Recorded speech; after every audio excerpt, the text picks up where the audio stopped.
আগৰ দুটা ভিডিও তোমালোকে চালা নহয় জানো আজি আমি তৃতীয় খণ্ডটোলৈ আগবাঢ়িছো তোমালোকে সকলোৱে নিজৰ গণিত কিতাপখনৰ পৃষ্ঠা নং 62 উলিয়াই লোৱা দেই মৰমৰ ছাত্ৰ ছাত্ৰীসকল তোমালোকে সেই পৃষ্ঠাটো উলিয়াই ললা নহয় জানো সেই পৃষ্ঠাটোৰ ওপৰৰ ভাগটো মই আগৰ ভিডিঅ'ত কেনেদৰে কৰিব লাগে তোমালোকক দেখুৱাই দিছিলো আজি সেই তলৰ ভাগটোনো কেনেকৈ কৰিব লাগে আমি চাওঁ আহাচোন তাত কি লিখা আছে বাৰু কিতাপখনত স্থানীয় মান হিচাপে বিস্তৃত ৰূপত সংখ্যাবোৰ লিখা নহয় জানো আৰু তালিকা এখন দেখা পাইছা নহয় তাৰে কেইটামান মই তোমালোকক আজি কৰি দেখুৱাম প্ৰথমটো তোমালোকক কৰি দেখুৱাই দিছে মই আৰু এবাৰ কৰি চাওঁচোন আৰু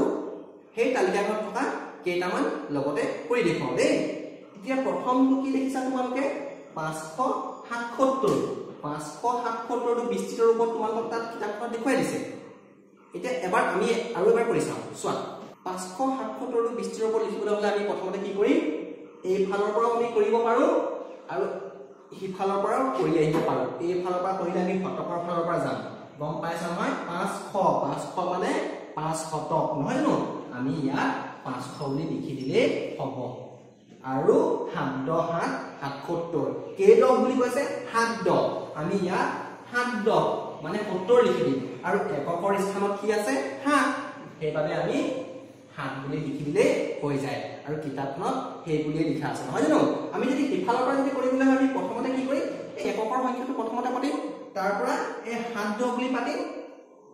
আৰু শেষত 500 বুলি পাতি দিম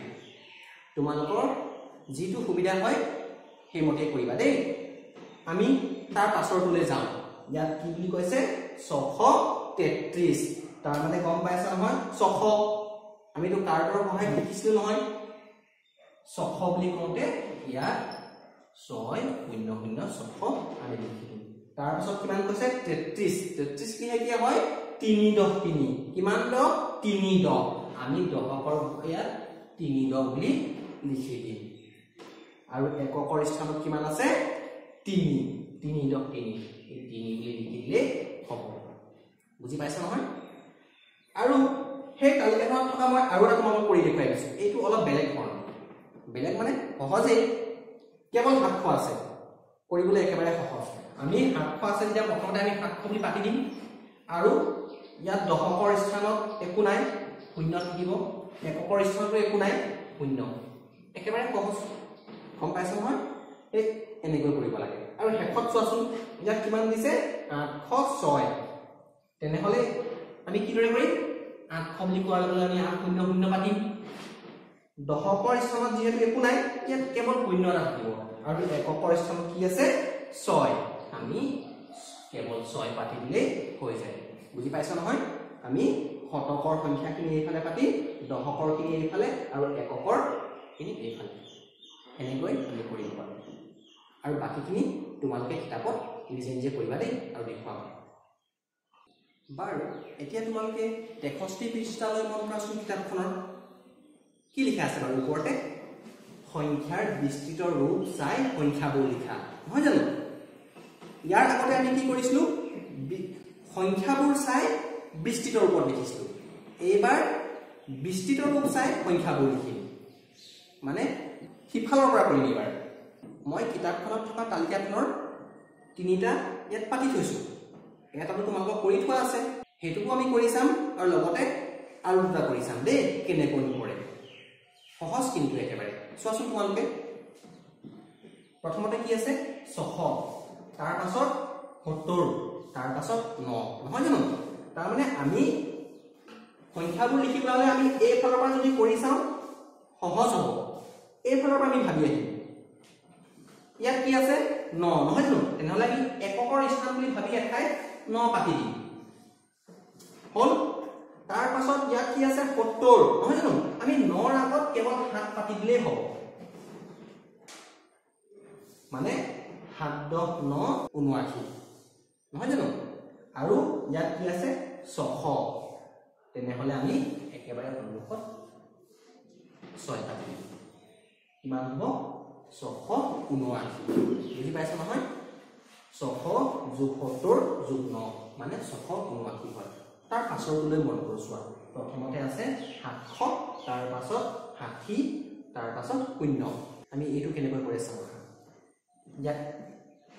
এইফালে কি আছে প্ৰথমতে 0 আমি এককৰ স্থান ধৰি ইয়াত 0 পাতি দিম 0 তাৰ পাছত ইয়াত কি আছে 60 হয় জানো আমি 0ৰ আগত 6 পাতি দিলে হ'ব মানে 60 যোগ 0 60 হয় ওলাই পৰিছে তাৰ পাছত 700 আছে আমি 7 সংখ্যাটো পাতি দিম ইয়াত মানে 760 মানে 700 যোগ 60 যোগ 0 760 আৰু শেষৰটোলৈ মন কৰা ইয়াত দিয়া আছে 500 মাজত 0 আৰু ইয়াত 4 আমি কৰি চাম ইয়াত কি আছে 4 নহয় জানো 4 পাতিলো ইয়াত যেহেতু কোনো সংখ্যা নাই 0 হে আছে আমি কেৱল 0 পাতি দিলেই হ'ব 500 আছে ইয়াত আমি 5 পাতি দিম বুজি পাইছা মানে 504 500ৰ লগত 4 যোগ হৈছে 504 ওলাই পৰিছে যেহেতু দশকৰ স্থানত কোনো সংখ্যা দিয়া নাই সেইবাবে ইয়াত খালী হৈ আছে বুজি পাইছা নহয় এনেদৰে আমি কৰিব পাৰো আৰু কিতাপখনৰ তালিকাখনত থকা বাকিখিনি তোমালোকে নিজে কৰি মোক দেখুৱাবা দেই ছাত্ৰ ছাত্ৰীসকল সেই পৃষ্ঠাটোতে তোমালোকে খৰাহীৰ ছবি এখন দেখা পাইছা নহয় জানো আৰু তাত কিছুমান সংখ্যা আছে আৰু ওপৰতে লিখা আছে যুগ্ম সংখ্যাবোৰত ঘেৰ চিন দিয়া নহয় জানো এতিয়া যুগ্ম সংখ্যানো কোনবোৰ তোমালোকে কিছুমানে জানা চাগে আৰু কিছুমানে নাজানিবও পাৰা আমি যুগ্ম সংখ্যানো কাক কয় প্ৰথমতে শিকি লওঁ আহাচোন তাৰ পাছত তোমালোকে সেইখিনি সহজেই কৰিব পাৰা এতিয়া যুগ্ম সংখ্যা হল যিবোৰ সংখ্যা আমি সমানে সমানে দুভাগ কৰি দিব পাৰো সেইবিলাককে আমি যুগ্ম সংখ্যা বুলি ক'ব পাৰো মই বৰ্ডত তেতিয়াও দুটামান দেখুৱাই দিম আহাচোন মানে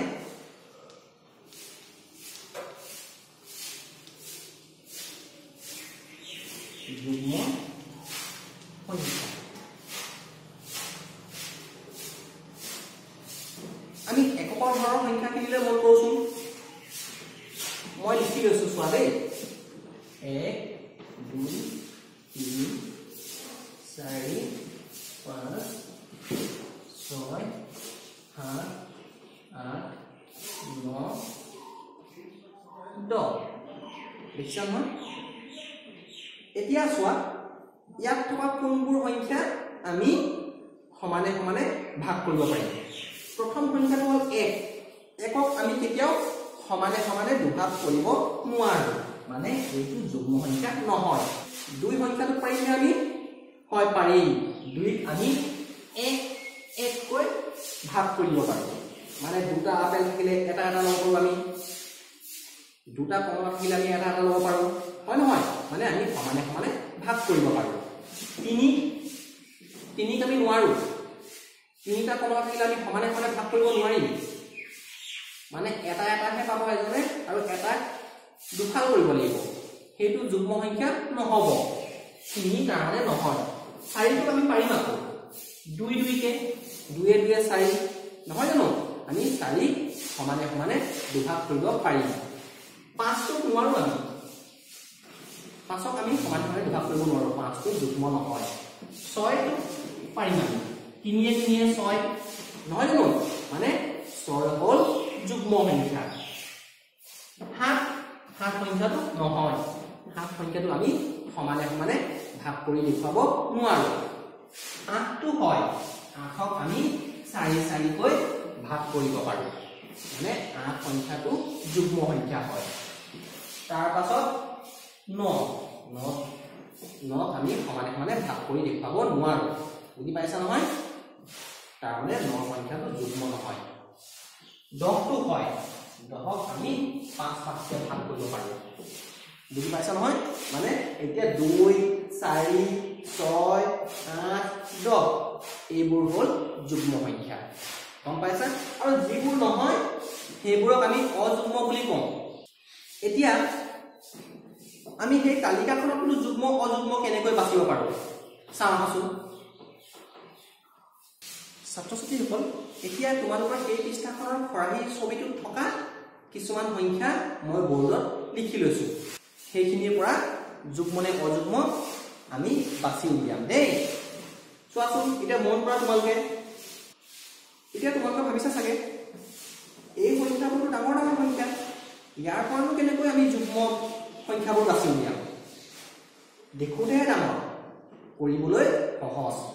আমি কেৱল অকণ বুদ্ধি খটুৱালে হ'ব আমি এককৰ সংখ্যাটোলৈ মন দিলেই হ'ব চোৱাচোন প্ৰথম সংখ্যাটো কি লিখা আছে 522 এককৰ স্থানত কি আছে 2 নহয় তো আমি 2 সমানে সমানে ভাগ কৰিব পাৰো নে নোৱাৰো পাৰো হয় এক এক কৈ ভাগ কৰিব পাৰিম নহয় তাৰ মানে 2 টো এই সম্পূৰ্ণ তাৰ মানে 522 সংখ্যাটো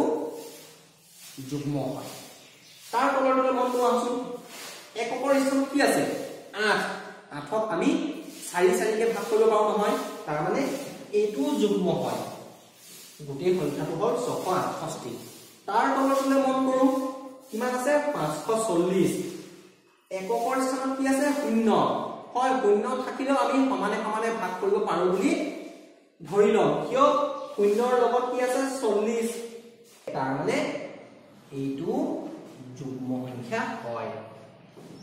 এবাৰ ইয়ালৈ মন কৰা এককৰ স্থানত কি আছে 3 নহয় জানো 3 আমি সমানে সমানে ভাগ কৰিব পাৰো জানো নোৱাৰো ঠিকই কৈছা তাৰ মানে যুগ্ম সংখ্যা নহয় কেৱল এককৰ ঘৰলৈ মন দিলেই হ'ব এবাৰ ইয়াত কি আছে 600 একক আৰু দশকত 0 আছে মানে 0 যদি থাকে একক বা দশকত তাৰ মানে এইটো আমি সমানে সমানে ভাগ কৰিব পাৰিম হয় যুগ্ম হয় বুলি আমি ভাবি ল'ব লাগিব শেষত কি লিখিছো 725 এককৰ স্থানত কি আছে 5 নহয় জানো 5ক আমি সমানে সমানে ভাগ কৰিব পাৰো নে নোৱাৰো তাৰ মানে যুগ্ম সংখ্যা নহয় 725 টো বুজি পাইছা আৰু ফৰাহিটোত থকা বাকিখিনি তোমালোকেও এককৰ সংখ্যাটো চাই যুগ্ম হয় নে নহয় বিচাৰি উলিয়াবা আৰু যুগ্ম বিলাকক গুল চিন দি দিবা দেই মানে ঘেৰ দি দিবা এনেদৰে কৰিবা আৰু মোক দেখুৱাবা ছাত্ৰ-ছাত্ৰীসকল তোমালোকৰ সেই পৃষ্ঠাত থকা শেষৰ তালিকাখনলৈ মন কৰাচোন কি লিখা আছে বাৰু তাত আটাইতকৈ সৰু সংখ্যাটো এনেকৈ গুল ধৰণে চিন দিবলৈ কৈছে আৰু আটাইতকৈ ডাঙৰ সংখ্যাটো এনেকুৱা বাকচৰ ধৰণে ঘেৰ দিবলৈ কৈছে নহয় জানো তাত হাৰি হাৰিকৈ প্ৰতিটো বাকচত কিছুমান সংখ্যা লিখি থোৱা আছে আমি প্ৰতিটো হাৰিৰ পৰা কোনটোনো ডাঙৰ আৰু কোনটোনো সৰু আমি বাছি উলিয়াই গুল আৰু বৰ্গাকাৰ চিন দিব লাগিব প্ৰথমতে এটা তোমালোকক কৰি দেখুৱাই দিছে নহয় জানো কেনেকৈনো সেই উত্তৰটো পালে আমি এবাৰ কৰি চাওঁ আছো হেতুকে আৰু তাৰ পৰা এটা মই লৈছো হেতুও তোমালোকক কৰি দেখুৱাম দেই ইয়াত সংখ্যাবোৰ আমি এবাৰ পঢ়ি লওঁ প্ৰথমতে 521 590 541 565 586 এতিয়া সৰু সংখ্যাটো এনেকৈ গুল চিন দিবলৈ কৈছে কোনটো সৰু আমি বাছি লৈ প্ৰথমতে কি কৰিম গম পাইছানে আমি প্ৰথমতে শতকৰ স্থানত থকা সংখ্যাখিনি চাম আমি ইয়াত কি দেখিছো শতকৰ স্থানত 5 আছে নহয় জানো তাৰ মানে সমান হৈ আছে এবাৰ আমি দশকলৈ যাম দশকৰ স্থানত থকা সংখ্যাবোৰ আমি মন দিম বা পঢ়িম কি আছে 2 9 4 6 8 কোনটো সৰু কোৱাচোন বাৰু হয় দশকৰ স্থানত থকা সংখ্যাখিনিৰ ভিতৰত ইয়াত আমি 2 টো সৰু পাইছো নহয় জানো তাৰ মানে এই 521 সংখ্যাটো সৰু সেইবাবে আমি গুল ধৰণে চিন দিলো এতিয়া ডাঙৰটো বাছিবলৈ হলে আমি দশকৰ স্থানত থকা ডাঙৰ সংখ্যাটোলৈ মন দিম মানে আমি সৰু বুলি এইটো যেহেতু গম পালোৱে এবাৰ আমি দশকৰ স্থানত থকা ডাঙৰ সংখ্যাটো বাছি উলিয়াম ইয়াত আছে 9 তাৰ পৰা 4 6 8 ডাঙৰ কোনটো হয় যিটোত 9 আছে নহয় জানো তাৰ মানে এইটো ডাঙৰ 590 সংখ্যাটো ডাঙৰ সৰু এইটো ডাঙৰ এনেকৈ আমি বাছি উলিয়াব পাৰো তাৰ ফলতে আৰু এটা কৰি দিছো তোমালোকৰ কিতাপখনত থকা দেই মই দেখুৱাই দিম চোৱা প্ৰথমতে এবাৰ পঢ়ি লওঁ 640 632 687 613 660 নহয় জানো আমি এতিয়া কি গম পালো যে শতকৰ স্থানত 6 আছে প্ৰত্যেকটোতে 6 আছে নহয় জানো সেইবাবে আমি দশকৰ স্থানলৈ যাম তাত থকা সৰু ডাঙৰ সংখ্যাটো বাছি উলিয়াম চোৱা দশকৰ স্থানত প্ৰথমতে আছে 4 তাৰ পাছত 3 তাৰ পাছত 8 তাৰ পাছত 1 তাৰ পাছত 6 তাৰ মানে 1 সৰু নহয় জানো সেইবাবে তাৰ মানে 613 সংখ্যাটো সৰু আমি এনেকৈ গুণ দি গম পাইছা ঘেৰচিন আৰু ডাঙৰটো বাছিবলৈ হলে আমি মন দিম আকৌ ডাঙৰ সংখ্যাটো আমি মন কৰিছো 4 3 8 6 মানে 8 যিটো আছে সেইটোহে ডাঙৰ হ'ব 687 এইটো ডাঙৰ নহয় জানো পাঠটোত থকা আৰু এটা আমি কৰি চাওঁ আছো হেতু কৰিবলৈ অলপ বেলেগ ধৰণৰ দেই সহজ কিন্তু অলপ আমি ভাবিব লাগিব সা কেনেকৈ কৰে চাওঁ আছো এবাৰ পঢ়ি লওঁ 702 714 729 701 710 আমি কি গম পালো শতকৰ স্থানত 7 আছে নহয় জানো সেইবাবে আমি দশকৰ স্থানলৈ যাম কি কি প্ৰথমটো আছে 0 তাৰ পাছত 1 তাৰ পাছত 2 তাৰ পাছত আকৌ 0 তাৰ পাছত 1 নহয় জানো আমি সৰু বুলি ভাবিবলৈ হলে আমি 0 টোৱে সৰু বুলি ভাবিলা নহয় জানো কিন্তু আমি কি দেখা পাইছো 0 দুঠাইত আছে তেন্তে কোনটো হ'ব যদিহে দশকৰ স্থানত এটাতকৈ বেছি কিবা সংখ্যা পাওঁ তেন্তে আমি এককৰ ঘৰলৈ যাম গম পাইছা না ইয়াত 702 আছে আৰু ইয়াত 701 আছে ইয়াত এককৰ স্থানত 2 আছে আৰু ইয়াত এককৰ স্থানত 1 আছে নহয় জানো তাৰ মানে এইটোহে হ'ব সৰু দশকৰ স্থানত যদি আমি একে একে সংখ্যা পাওঁ তেন্তে আমি এককৰ ঘৰলৈ যামগে এককত থকা সৰুটোহে বাছিম বুজি পাইছা নহয় ইয়াত 702 আৰু 701 আছে দশকৰ স্থানত ইয়াত 0 আছে ইয়াতো 0 আছে তেন্তে কি হ'ব আমি এককৰ স্থানত থকা অংকটোলৈহে মন দিম ইয়াত আমি কি দেখা পালো ইয়াত 1 আছে ইয়াত 2 আছে নহয় জানো তাৰ মানে এইটোহে হ'ব আৰু ডাঙৰটো বাছিবলৈ হলে আমি কি কৰিম ইয়াতো দেখাই পাইছো 2 আছে দশকৰ স্থানত আৰু 2 থকা দশকৰ স্থানত আৰু বেলেগ একো নাই সেইবাবে এইটোৱে ডাঙৰ হ'ব বুজি পাইছা আৰু তাৰ তলত থকা অংককেইটা তোমালোকে নিজে নিজে কৰিবা দেই মৰমৰ ছাত্ৰ ছাত্ৰীসকল আজি ভিডিঅ'টি এই খণ্ডটি ইমানতে সামৰণি কৰিম দেই পিছৰ খণ্ডটিলৈ মই আকৌ আহিম তোমালোকৰ ওচৰলৈ ধন্যবাদ